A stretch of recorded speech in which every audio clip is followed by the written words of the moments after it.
Right, we are going to start the chemical bonds, right? That is chapter 10. Uh, we already learned about the elements, the compounds, and everything in the previous chapters. Now we are going to learn about the chemical bonds, right? So, normally most of the elements, right? Most of the elements form chemical compounds to maintain their stability, right?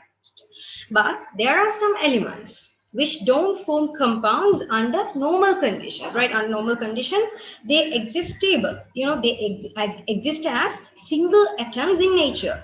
So we also can say which exist as gases, known as noble gases. The examples, what are they? Helium, neon, argon, they are the examples, right? So let's see the table 10.1. Element neon, argon, and sodium, uh, chlorine. They are given, right, in the table. You can see your textbook, right? You can see your textbook. See this one? In element neon, right? What is the electronic configuration? 2, 8, right? See the distribution of the electrons among the energy levels, right? The last, okay, the outermost shell. Outermost shell is also called as the valence shell, okay? Valence shell. What do you mean by valence shell? Valence shell is the outermost shell filled with the electrons, right? So the number of electrons in the outermost shell or the valence shell is 8. Here also the 8. But in the case of sodium, 2, 8, 1, okay, in the sodium element, in the atoms of in the sodium atoms, okay, see the electronic configuration of the sodium atom, 2, 8, 1. In the outermost shell, only 1 electron is available. In the chlorine, right, in the chlorine, 2, 8, 7, okay, there are 7 electrons available. Right. Now see me. So again, I'm saying, what do you mean by the valence shell? Okay, the outermost shell that contains electrons, right? Electrons in an atom of an element is known as the valence shell, right? So normally, when you see the neon and argon in the outermost shell, right? In the outermost shell, 8 electrons are available. So this electronic structure, right? This electronic structure is considered as the stable electronic configuration, right? Stable electronic configuration. So because of this, their reactivity, right? Mark, neon and argon, their reactivity is very low, right? Even helium, reactivity is very low. So they are known as the noble gases. They are known as the noble gases which exist as single atoms in nature, which exist as gases, right? Which exist as gases. Right. So in sodium, right? In sodium, see the sodium atom, right? 2, 8, 1, right? So sodium has, right? Sodium has to lose 1 electron, right? Sodium has to lose 1 electron, or it has to gain 7 electrons, right? Sodium has to gain 7 electrons to get that stable noble gas configuration, right? And what about the chlorine? See the chlorine atom. In the chlorine atom, to attain the stable electronic configuration, it has to receive 1 electron or lose 7 electrons, okay, to attain the noble gas electronic configuration, right? So in sodium and chlorine atoms of these elements, electrons in the valence shell, right? Electrons in the valence shell reorganize, right? Reorganize to get the stable electronic configuration by losing or gaining, even sharing of electrons, okay, right?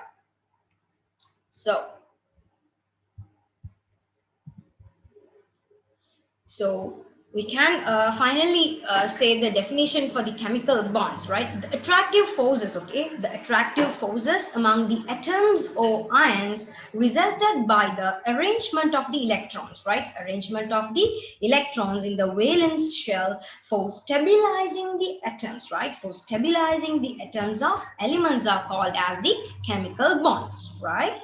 Okay. And chemical bonds can be divided into two groups according to the way the participating atoms, okay, behave when they chemically bond, as ionic bonds and covalent bonds. First of all, let's see the ionic bonds, okay? Right. See this is sodium atom, right? Sodium atom. In the sodium atom, right? In the sodium atom, the electronic configuration, right? The electronic configuration is what? Okay, the electronic configuration of sodium atom is what? 2, okay, 2, 8, 1. Okay, and also you know what? Sodium is an element with low electronegativity, right? Low electronegativity. And also the number of electrons, right? Number of electrons in an atom is equal to the number of protons, okay? Number of protons in an atom. So here the number of electron is 11, so number of proton also 11, so they are equal. So what do we say? This particular atom is neutral, right? Particular atom is neutral, right? Particular atom is neutral, right? So see this one. Now, to attain the stable electronic configuration, this sodium atom easily can, okay, rather than gaining the 7 electron, it can easily 1 electron, right? So when it is losing an electron, okay, in the sodium atom, when it is neutral, the charge is 0, okay, because the electron is minus 11 and number of proton, it is positive charge. So minus 11 and plus 11, the resultant value is the 0. Okay, so when it is losing an electron, right? When it is losing an electron, right? So again, see this one. What happens? So once it is losing 1 electron, see the number of electrons. Yes, 10. Number of electrons are 10. And what is the number of protons? Okay, number of protons is 11. So that is plus 11 and minus 10. So what is the total charge? What is the net charge? Yes, net charge is plus 1. It's a simple mathematics, right? So sodium atom loses 1 electron and becomes as a positive ion, okay? Positive ion. So we also call this one as we also can call as the cation. We can call it, okay, if an atom loses an electron and become as the ion, okay, and if it is gaining the positive charge, we call that one as the positive ion, okay. And another word, the positive ion also can be called as the cation, okay. It also can be called as the cation. And also we have to remember the chemical properties, right? The chemical properties of an ion, right? The chemical properties of an ion is different, right? Is different from that of an atom, right? Always remember the chemical properties of an ion is different, right? Is different from the atom, right? Now let's see the chlorine. Right. See the chlorine. This is chlorine neutral atom. And okay. So if you see the chlorine atom, the electronic configuration is 2, 8, 7, right? So, and also you know what? The chlorine is an element with high electronegativity, right? High electronegativity. And also the number of protons is equal to the neutral atom. The number of protons is equal to the number of electrons, right? So the number of protons in the nucleus will be equal to the number of electrons. So how many electrons are there? 17 electrons. So 17 electrons, that is minus 17. Number of protons, that is plus 17. So the net charge or the total charge is 0. So this chlorine atom is considered as the neutral atom, right? So thereafter, so at the last outermost shell, there are 7 electrons. So rather than losing these 7 electrons to attain the stable configuration, it can easily get 1 electron, right? 1 electron. So when it is getting 1 electron, it becomes the chloride ion. Okay, it becomes the chloride ion.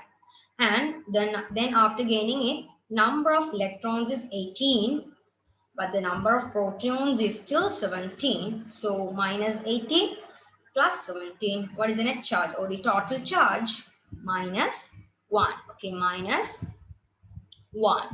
So if any atom gains the negative charge, we call that one as the negative ion, ODNN. Okay, ODNN we call. So we can simply give the definition. Okay, neutral atoms. If it is again remember, neutral atoms forms the positive charge ions by losing the electrons. Neutral atoms form the negatively charged ions by gaining the electrons. Even some polyatomic groups, okay, even some polyatomic groups to bear positive or negative charges. Example is given, okay, NH4 plus, SO4 2 minus, NO3 minus, PO4 3 minus, okay. There are many examples. So simply you can give the definition for the ion. An ion is an atom or a group of atoms with an electric charge. We also can say group of atoms as radical. Okay, radical. So an ion is an atom or a group of atoms with an electric charge. Right.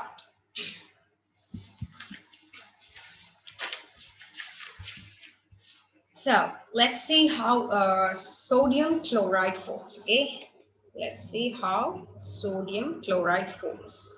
Here, see the sodium ions. Okay, the sodium ions and the chloride ions. Okay, the sodium ions and the chloride ions, which are in the opposite charges. Okay, they strongly bind together, right? They strongly bind together by electrostatic attractive forces, to form the compound, right? To form this compound, sodium chloride with ionic bonds. Okay, so it is a way of writing the compound showing the ionic bond. Okay, electrostatic attraction between the sodium ion plus chloride ions, right? You have to mention the charges. So you can see this figure, right? So finally, I can give, right? So you know what? Please switch off the audios. Okay, your audios, right? Uh, you know what? I can give the ionic bonds definition, right? What do you mean by? So from this we can say the bonds that formed, okay, the bonds that form due to the strong electrostatic attraction, right? Strong electrostatic attraction between the positive and negative ions, right? Between the positive and negative ions produced, okay, produced by the exchange of electrons, among atoms are known as the ionic bonds or electrovalent bonds, okay, are known as ionic bonds or electrovalent bonds. Remember all this, right? The bonds that form due to the strong electrostatic attraction between the positive and negative ions produced by the exchange of electrons among the atoms are known as ionic bonds and ionic bonds or electrovalent bonds, right? Right. Uh, you know what? Actually, right. So we see this one before combination, the sodium atom, right? The protons 11, electrons 2, comma 8, comma 1. And the chlorine atoms, proton also 17, electron also 17. Thereafter, when it becomes as the sodium, right? When it becomes as the sodium plus ion, right? When it becomes as the sodium plus ion, right? So the electrons is 10, and there are see the chlorine atom number, chloride ion electrons, okay, 18. Okay, after this, before combination and after combination, you would have understood with the okay examples, right?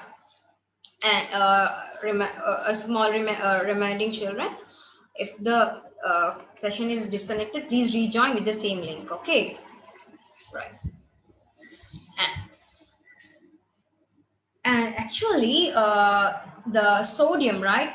The sodium chloride is not a simple molecule, right? Sodium chloride is not a simple molecule. It's actually a crystal lattice. Lattice means a giant structure, right? It's a giant structure. And also the attraction among the ions, right? The attraction among the ions in the compound is not limited to a single pair of sodium and chloride ions, okay? So it's a giant structure and it forms a crystal lattice. So you can see this one here. Okay.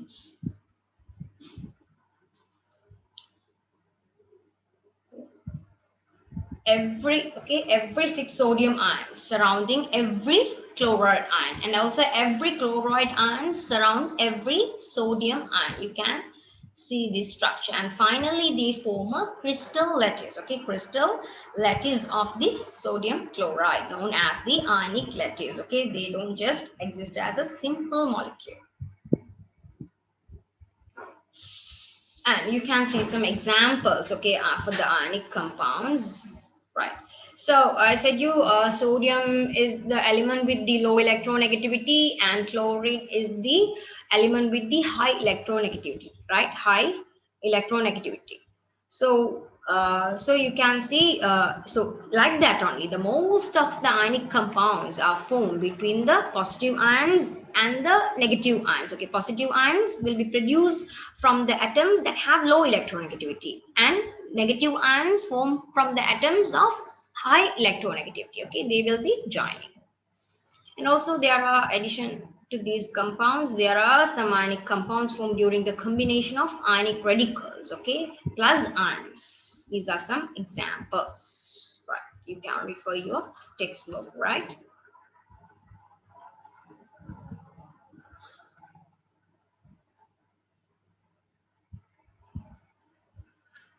Right. Now we are going to go for the covalent bonds. Covalent bonds.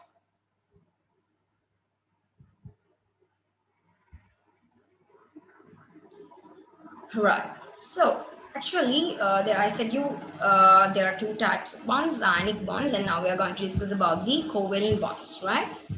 In the covalent bonds, what is that? Electron sharing. Okay, the sharing of electrons is there. Electron sharing is another method, right? Another method of forming bonds, right? Electrons sharing, not giving, not gaining, it is sharing. Okay, sharing the electrons is another method of forming bonds among them. So, so our target is what? The atoms want to gain the noble gas configuration. So by sharing of the electrons, atoms will gain the noble gas configuration, right? Noble gas configuration. And you know, joining of atoms, right? Joining of atoms by sharing the electrons between a pair of atoms, right? Joining, again repeating, joining of atoms by sharing electrons between a pair of atoms is known as covalent bond, right? Covalent bond. And 2 types of compounds can be formed, 2 types of molecules in a compound can be formed, right? It may be homoatomic molecules or it may be heteroatomic molecule. It depends on the sharing of electrons between the atoms is there, right? If sharing of electrons between atoms of the same kind, okay, of the same kind, give rise to the homoatomic molecules. Example, hydrogen gas, okay, H2, between 2 hydrogen atoms, if it is shared, so H2, same type. Fluorine, oxygen, nitrogen. If the sharing of electrons between atoms of different elements give rise to the heteroatomic molecules like water, methane, ammonia, etc. HCl, right? Okay. And now let's consider some examples, right? So one of the homoatomic molecule we are going to see, fluorine, right? See the fluorine structure, everyone. Uh, in the fluorine, okay, in the fluorine molecule, the electronic configuration, right? The electronic configuration is 2, 7, right? 2, 7. Here also 2, 7. So by sharing, right? by sharing a pair of electrons, right? By sharing a pair of electrons, the two fluorine atoms, okay, the two fluorine atoms will get the stable electronic configuration, right? So the result of this bonding of two fluorine atoms covalently to form a fluorine molecule, right? To form a fluorine molecule. Right? See this one, sharing of one pair of electrons, resulting, right, one bond, a single bond, right? See this one, right? You can clearly see this thing, formation of a fluorine molecule. Now see this hydrogen, okay? So this hydrogen, each hydrogen atom is having a single electron. So by sharing their electrons, forming a pair of electrons, okay, and gaining the stable configuration of helium, right? Stable configuration of helium, and also finally they will give rise to the hydrogen molecule. They will give rise to the hydrogen molecules, okay? Right. See this water molecule, right? In water molecule, here what happens? Two, okay, here one oxygen atom is there. The electronic configuration is 2, 6, and two hydrogen atoms are there. So two hydrogen atoms share the two electrons with one oxygen atom, forming a water molecule with two single bonds, right? With two single bonds. Right. Let's see the ammonia molecule. Right, ammonia molecule. Here what happens? Here the electronic configuration of nitrogen atom is 2, 5, and there are three hydrogen atoms. So here three hydrogen atoms share three electrons, okay? Share three electrons, okay? Three electrons with a nitrogen atom forming ammonia molecule with three single bonds, right? With three single bonds, okay? So if it is disconnected, please rejoin with the same linked years. Right. And see the methane molecule, okay? Uh, okay, methane in the carbon, and there are four CH4 molecule, right? There are four hydrogen atoms. Here what happens? The electronic configuration of the carbon is 2, 4, right? 2, 4. So the four hydrogen atoms share four electrons, right? Four electrons with a carbon atom, okay, forming a methane molecule with four single bonds, right? With four single bonds, okay, forming a methane molecule. This is a way forming methane molecule, right? In the hydrogen chloride, the electronic configuration of the chlorine atom is 2, 8, 7. So hydrogen, okay, the hydrogen shares one electron, okay, it's one electron with the chlorine molecule, and okay, chlorine atom, and forms the hydrogen chloride molecule, okay, forming hydrogen chloride molecule with a single bond, okay.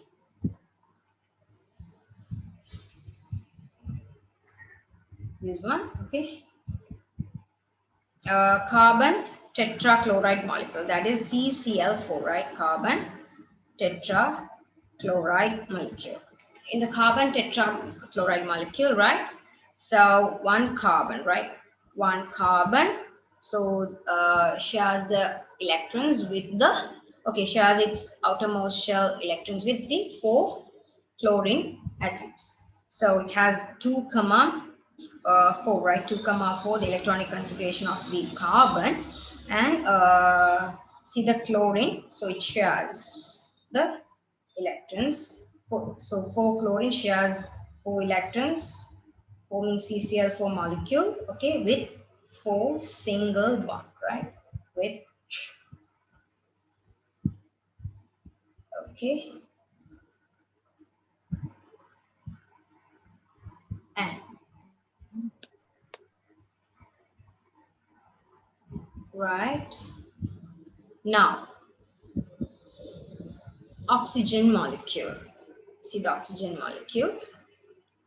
And in the oxygen molecule, the electronic configuration, right? The electronic configuration is 2, 6, right? 2, 6. Here also 2, 6, right?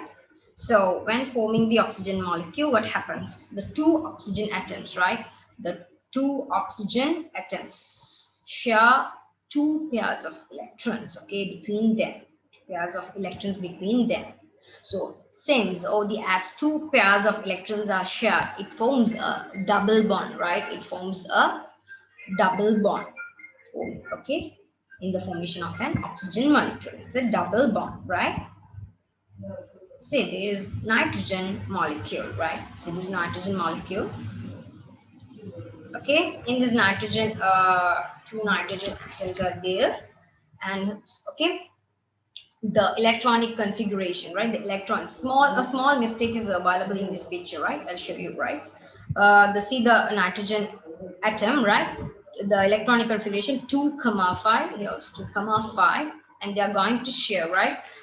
In the nitrogen atom, okay? So the nitrogen molecule, right? Nitrogen molecule is formed by sharing 3 pairs, okay? 3 pairs of electrons between them.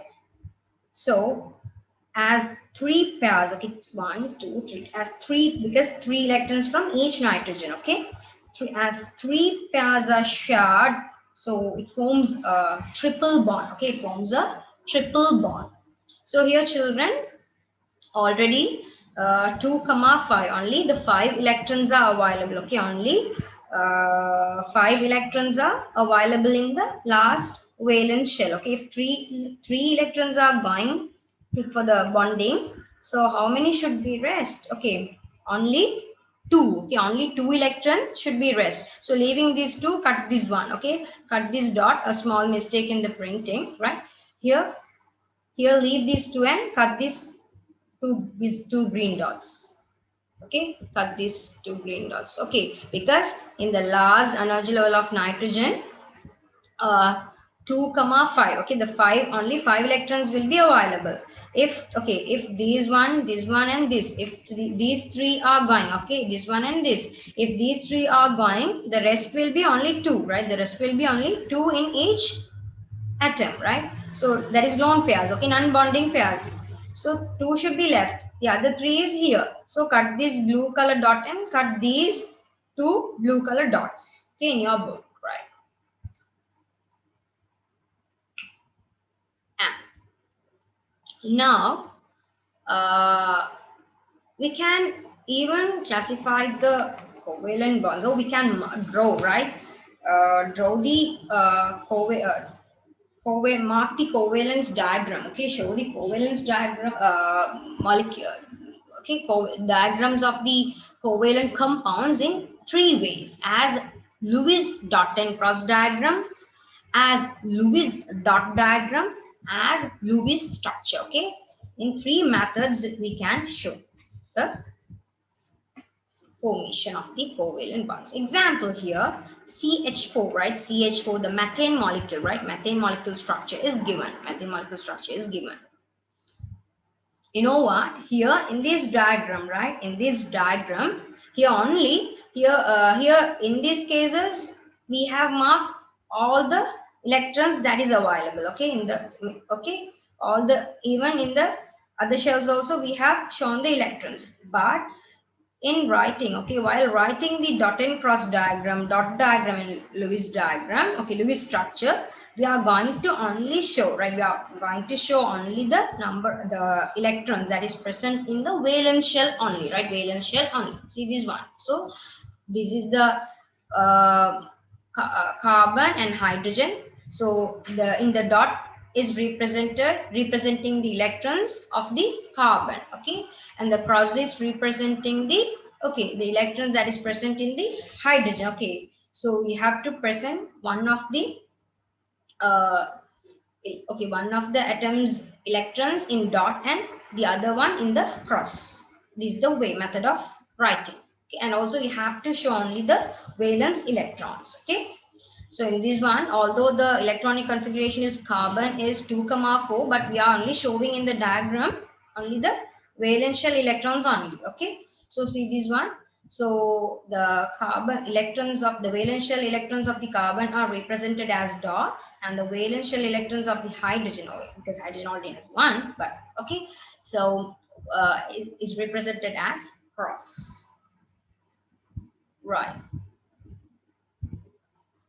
And so before coming to Lewis structure, we have to know about the Lewis dot diagram. Okay, in this Lewis dot diagram, right? Right. Lewis dot diagram. What happens is, Hamna switch off the video, I think. Okay. In the Lewis dot diagram, valence shell, right? The valence shell of the electrons of the atoms, okay, those taking part in the bonding, only shown by dots. Here, see, nitrogen and hydrogen. In this ammonia, nitrogen and hydrogen is taking part. Here, for the nitrogen, electron also shown as dots, hydrogen also shown as dot. Okay, right? This is the method. This is called as the Lewis dot diagram. Here, they have given examples for the ammonia as well as methane, CH4, right? You have to show.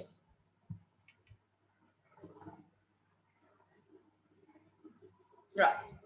When you're coming for the Lewis structure, right? When you're coming for the Lewis structure, when a bond when a bond electron pair is represented by short line, okay, it should be represented by short line. You can't show by dot. So crosses for the bonding electron pairs, and also the non-bonding lone pairs will be there. The non-bonding lone pairs will be there. It should be shown by the dots, not crosses, by the dots. It is called the Lewis structure. Okay, right. There are three ways of representing the covalent compounds. One is dot and cross diagram, right? That one is dot and cross diagram. So we have to mention, okay, mark only the valence shell electrons, and that is one of the atoms electrons should be represented as dots, and the other should be in the cross, right? And in the Lewis dot diagram, right? In the Lewis dot diagram, and all the atoms electrons should be valence electrons should be represented as dot only. And in the Lewis structure, right? In the Lewis structure, the bond electron pair, right? The bond electron pair should be represented as the short line, by a short line, and non-bonding, right? Non-bonding lone pair by dots. Okay, the non-bonding lone pair should be shown by the dots. Right. These are the three ways of representing. So here you have a summarized chart. You can understand for many molecules. For the Cl2, right, the Lewis dot cross diagram and Lewis dot diagram and Lewis structure diagram. Here the bonding pair and the other lone pairs are marked as dots. Here the hydrogen Lewis dot diagram and the Lewis structure. For the H2O, for the Lewis dot diagram for the H2O and Lewis structure. NH3, right? NH3, see this Lewis dot diagram and Lewis structure. And CH4, right? So CH4, here the Lewis dot diagram, and here the Lewis structure. Here this is Lewis dot and cross diagram, here the dot diagram, okay, and here the Lewis structure, double bond, right? And here see this one, this is dot diagram, here this is dot and cross diagram of N2, and this is Lewis structure. So the CO2, right? Double bond. Okay, so dot and cross, here dot diagram, and here the double bond is shown by the short lines, and here the lone pairs. Okay, right.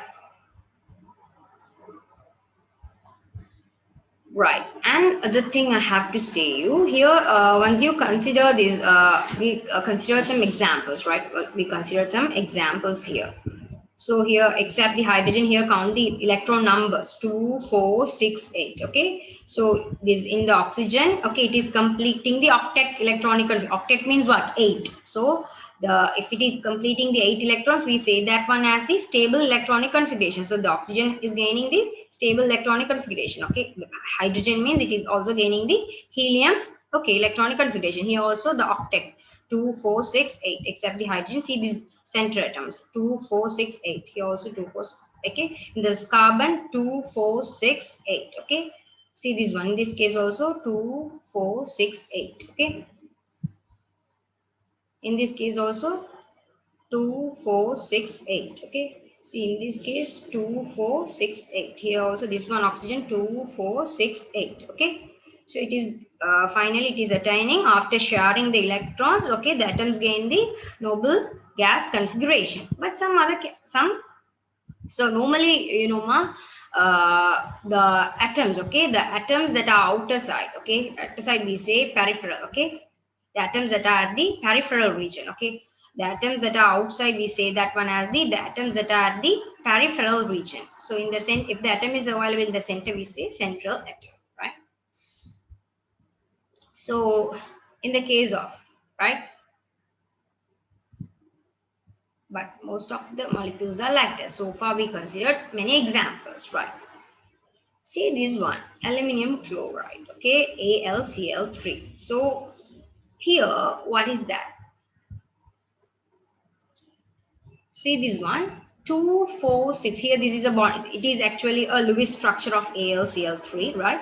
So here they have shown the with the short line the bonding pair, and the lone pairs are shown by the dots.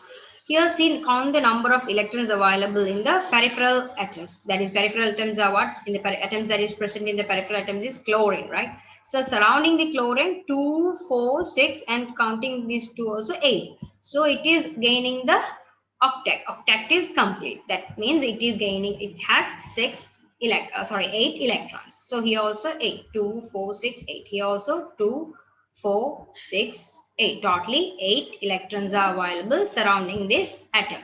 But what about this central atom? Is it completing the octet? Aluminium. Here also 2 electrons will be there. Here also 2 electrons will be there. Here also 2 electrons will be there. So totally only 6 electrons are available. So that means the central atom is not completing the octet. Okay, these are some contrasting exceptional cases, right? And let's check the example. PCl5, right? Okay. So actually it is called as phosphorus pentachloride. Phosphorus pentachloride. See this one in the chlorine. See each chlorine. Count the electrons. 2, 4, 6. Here is the bonding pair and the 2. So 2, 4, 6, 8. Here also in all 5 chlorine atoms that are in the peripheral region is completing the octet. But what about this phosphorus, which is in the center?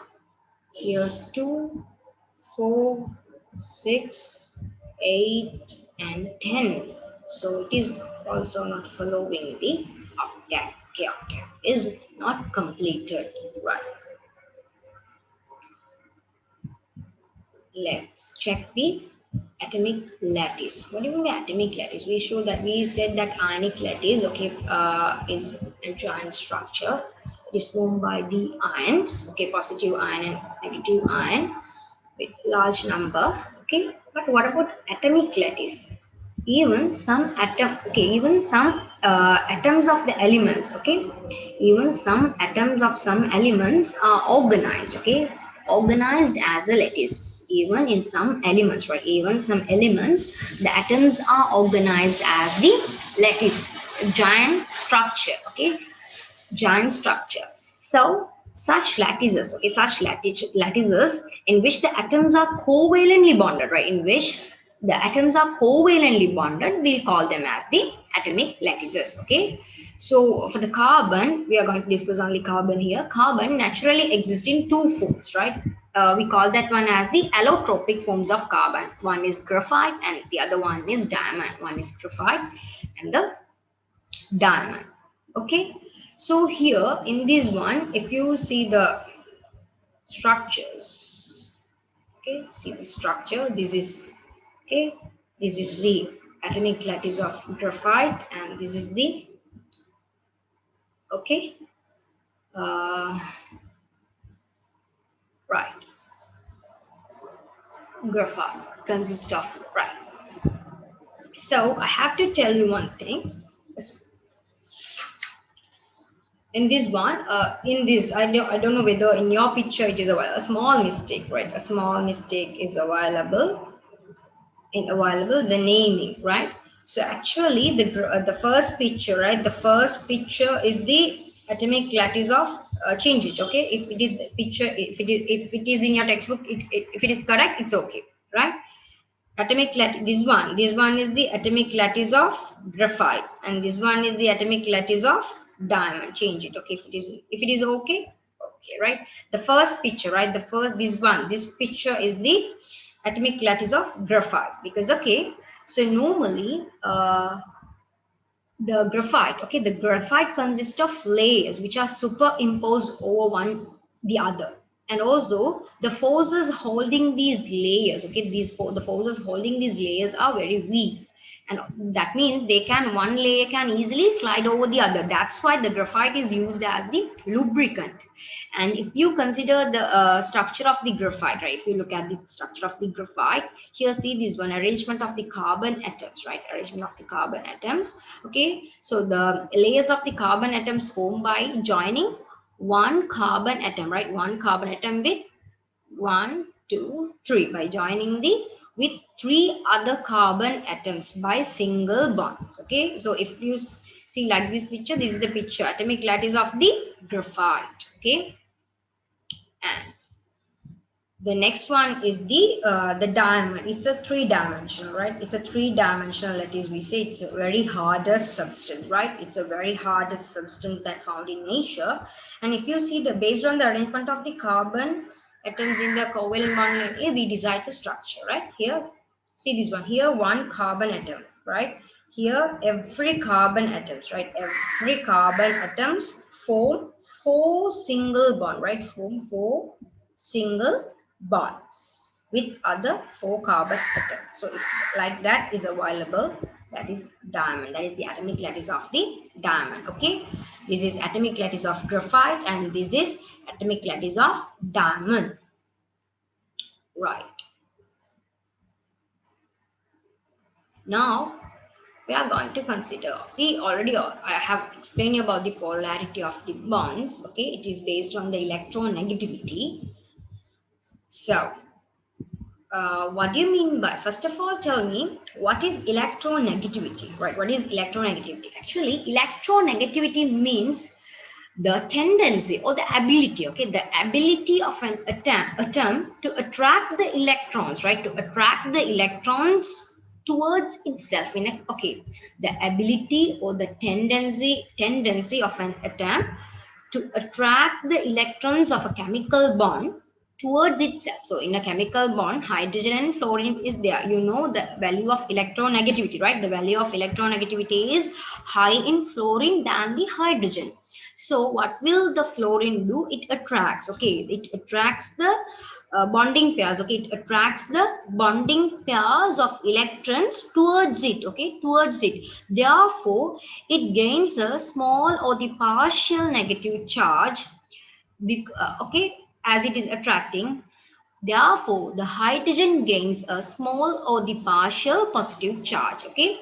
But actually, this HF is a neutral compound, right? It's a neutral molecule. But in case of polarization, right? In the case of polarization, it's a polar covalent compound. It's a polar covalent compound. Why? Because of the difference in the electronegativity between these two atoms, okay, because of the considerable, okay, if there is a considerable difference between the electronegativity between the atoms there, surely, okay, the bonding pairs of electrons will be attracted towards the atom with high electronegativity. Therefore, the atom with high electronegativity will gain the small or the partial negative charge, and the atom with low electronegativity will gain the small or the partial positive charge. Okay, so we call this one as the polar molecule. Okay, polar molecule. Right. So when it is gaining this small negative charge, and when the hydrogen is gaining the small positive charge, we call this one as the polarization. Okay, polarization of the hydrogen fluoride molecule. Polarization of the hydrogen fluoride molecule, right?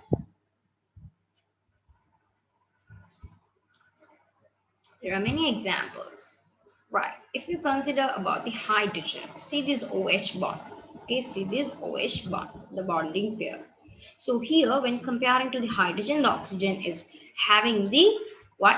High electronegativity value. So therefore, they will attract this bonding pair of electrons towards this oxygen. Therefore, this oxygen will gain a small negative charge or a partial negative charge. So we can say the molecule is polarized. Once it is gaining the charges, we can say they are polarized. Okay, so they are also polar compound, right? Polar molecule. But there are if there is no electronegativity difference between the two atoms, like hydrogen gas H and H, so the electronegativity is zero. Or if there is a very low difference between the electronegativity, so then they are one. Okay, so those type of compounds are known as the non-polar compound. Okay, non-polar compound.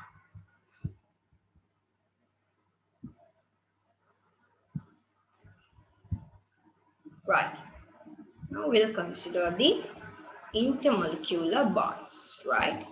So see this one, intermolecular bonds. So from the picture, you are able to get some ideas, right? So intermolecular bonds. So normally uh, in water molecules, right? In water molecules, right? In water molecules, the hydrogen atoms, right? The hydrogen atoms which bear, okay, which bear a very small positive partial charge, okay, positive charge will form, okay, will form attraction, okay, will form attraction with, right? Will form attraction with oxygen atoms bearing a very small negative charge of neighboring water molecule. Okay, not within the same molecule, within the neighbor molecule. Here this is a separate molecule and this is a separate molecule, so attraction comes between the hydrogen bearing small positive charge to the, okay, oxygen bearing small negative charge from the neighbor molecule. Okay, so if there is the attraction cause, this particular forces is known as the intermolecular bonds. Okay, intermolecular bonds in water, right? Intermolecular bonds in water.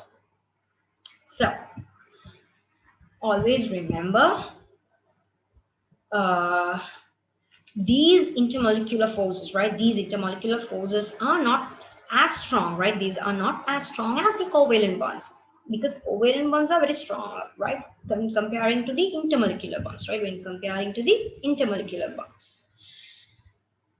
But they are not as strong as the covalent bonds between the oxygen atoms and hydrogen atoms, okay? In the water molecule, you have to always remember, okay? They are less strong than the covalent bonds. And also, because of these intermolecular forces only, water exists as liquid, right? Exists as the liquid at room temperature, right? So in the case, if there is no intermolecular forces, right? The case if there is no intermolecular forces among the water molecules, they will be existing as a gas. Okay, they will be existing as gas at room temperature, right? So there are some special properties, right? There are some special properties possessed by water due to these attractive forces among the water molecules. High boiling point, high specific heat capacity, have high density than that of ice. Okay, these are some special properties possessed by the water. And we are reaching the right final session.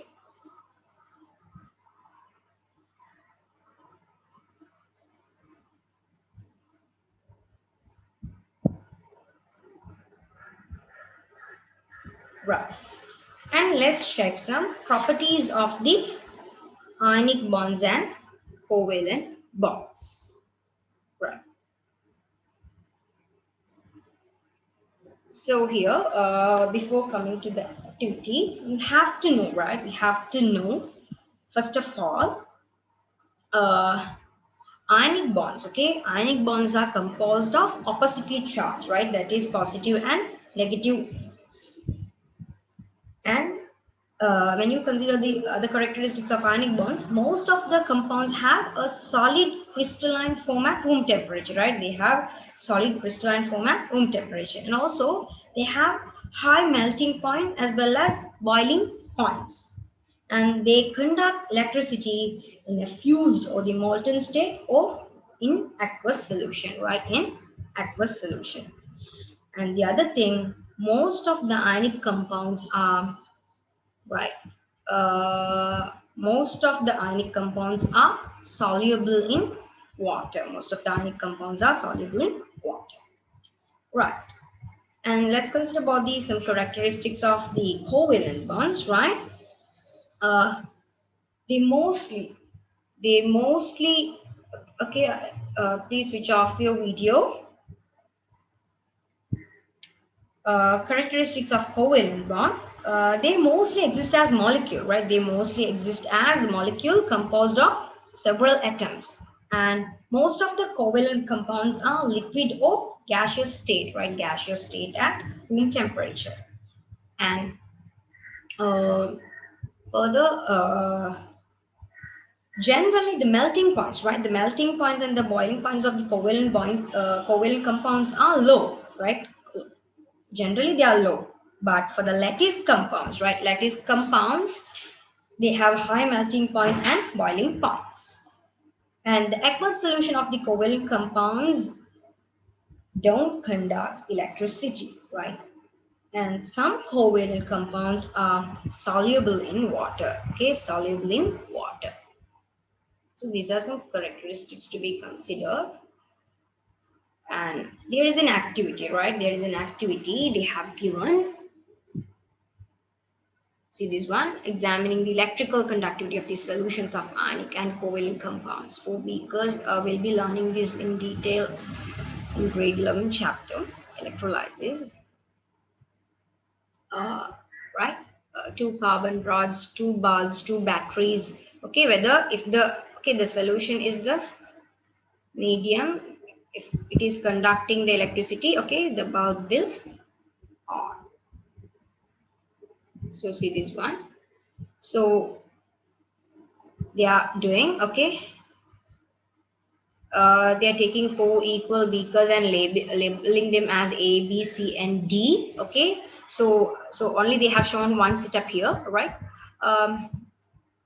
So for the A, they are adding salt solution. For the B, they are adding copper sulfate solution, right? Sugar to solution to C and distilled water to D, right? Distilled water to D. And what are they doing? They are dipping 2 carbon rods or the graphite rods in each solution, and they are completing the circuit. Okay, right.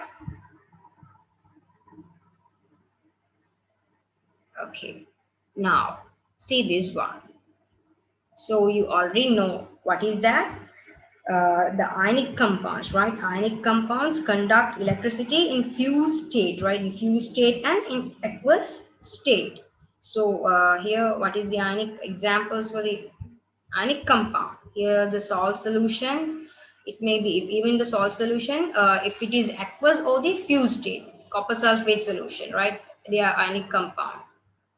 What about the sugar solution, right? No, sugar solution is not ionic solution. Okay, ionic compound. And in the distilled water, right? Distilled water is also not. So you already know the answer. What will be the observation? Yes. Right. So the bulb, so what is the observation? The bulbs light in the circuit with the common salt and the copper sulfate solution.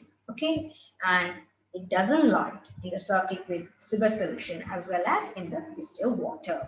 What is the reason? Because common salt and the copper sulfate are compounds with ionic bonds, and sugar and water are covalent bonds. So electricity does not flow through them.